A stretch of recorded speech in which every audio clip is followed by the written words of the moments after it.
everyone and welcome back to my channel. My name is Erica and today I will be doing my makeup rehab for not the month. This is actually the intro. So my makeup rehab intro for 2023, but before I do that I'm going to get into a few channel updates. I wanted to do this video earlier and a lot of my other videos earlier, but your girl got food poisoning. So one of my New Year's resolutions was to waste less food, but unfortunately I ate food that should not have been eaten and I got food poisoning, like really bad food poisoning. Like I just started recovering yesterday. Like yesterday was the first day I did not have stomach pains, and today I feel completely normal. So I think I can finally go back to eating food that I want. But like for the past few days I've been living off of like bread and apples because I don't know if you've heard of the brat diet. When you get sick you're supposed to eat bananas, rice, apples, and toast, but I do not like rice and I do not like bananas, so my diet was very limited the past few days. But I'm better now and don't eat food you shouldn't eat. So like don't eat food that's too old and don't eat food that's been left out for way too long. I did the second one. But yeah, anyways, other than that, Happy New Year and I'm going to get into my makeup rehab intro.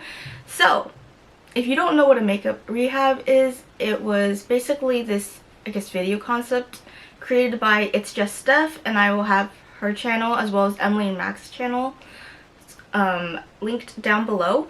And because I follow both of theirs, like the structure. So It's Just Steph created this makeup rehab. It's a low buy and it's structured around the number of products you can buy rather than the monetary value. So for her, she has a beauty bank and it has like starting credits. So these credits mean it's like it represents the number of products you can buy. So for example, you have a beauty bank of 15 credits.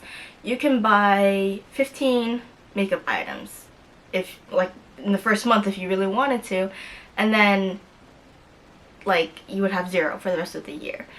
But if for every item you use up completely, so for example if you use up a mascara completely or you use up a lipstick completely, you get a credit back. So that's how you earn credits. You don't get like deposits every year or every month automatically. You have to earn them. So for me this year I'm going to have a starting beauty bank of 10 credits, which is a lot less than it was last year. Last year I started in March and I had a starting beauty bank of 20 credits because it was my first time doing this.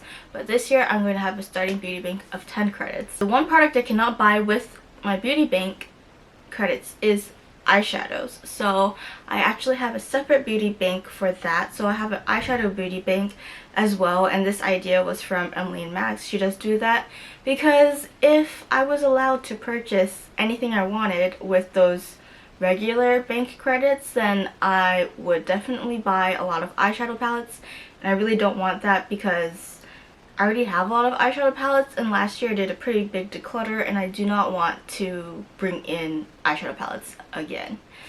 So I have a separate beauty bank for eyeshadow, so we'll call it the eyeshadow beauty bank, and that is also going to be 10. So this is the number of pans that I can purchase, not the number of palettes because that would be a little wild. And in order to earn an eyeshadow beauty bank credit, I only need to hit pan on one of my existing eyeshadows that currently do not have pan in it. And I think that pretty much explains a lot of it. So declutters do not count towards my beauty bank. So unless it was something that expired on me, then obviously I had no choice and I was like using it regularly. It can't be like a, oh, you know, I forgot about this lipstick for 3 years and it's no longer good, I'm going to declutter it because I have like no choice, I can't use it. It's like, well, you didn't use it for 3 years, so I don't think that counts. I don't count samples or minis unless it's like something I can use for more than like a week.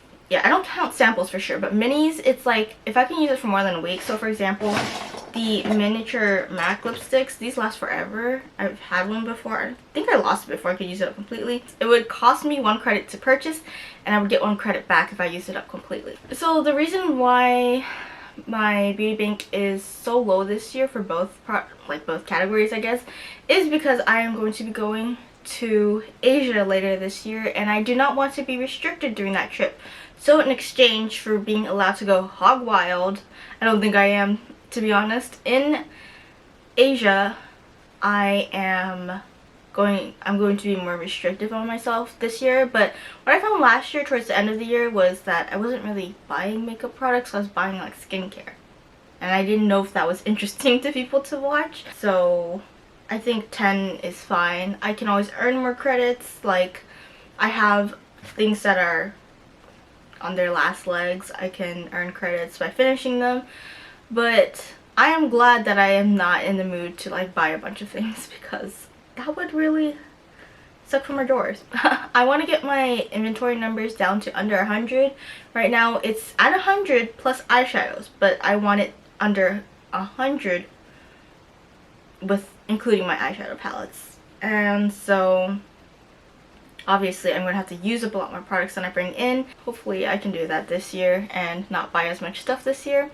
I'm also going to be putting myself on no buys for 2 categories. And the first one is foundation, and I guess I will explain this in this video so you don't ever have to hear this again when I say I don't like foundation.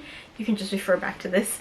So I don't like foundation because I have oily skin. I haven't found a foundation that like pairs really well with my skin. It usually, when it comes off like all in like clumps, I guess, and it's gross.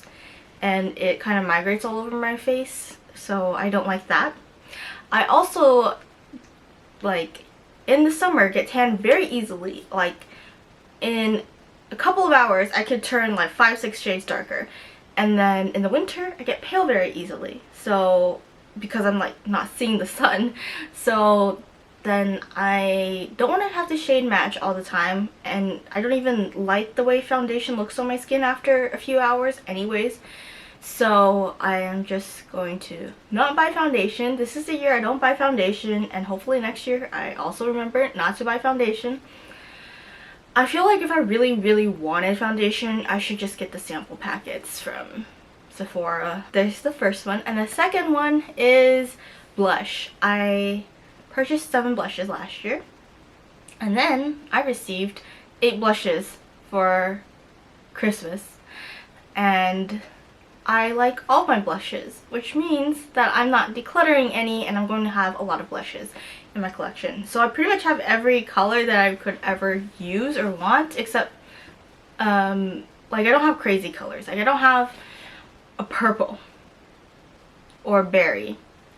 Wow, that's like everything towards the purple range. I don't have like a really red blush either, and I'm fine with that. Like I'm just happy with my like rosy, mauvey, coral, peachy blushes. And I guess like, yeah, rosy is the closest to nude I would get. So yeah, I'm fine on blushes for a long time. And last year, I just remember this as I was talking about presents, I said presents count towards my no buy. Well, this year they're not. Even though I know they're coming into my collection, I'm not going to ask for makeup this year. I mean, I'm grateful to receive it, but basically like I'm not going to ask for makeup as presents. I think that's everything for this video. In future videos I will be talking about purchases and empties and also wishlist items, but as of now I don't have any. So I think that's it for this video. Thanks for watching. I hope you enjoyed it, and I'll see you in a month. Bye!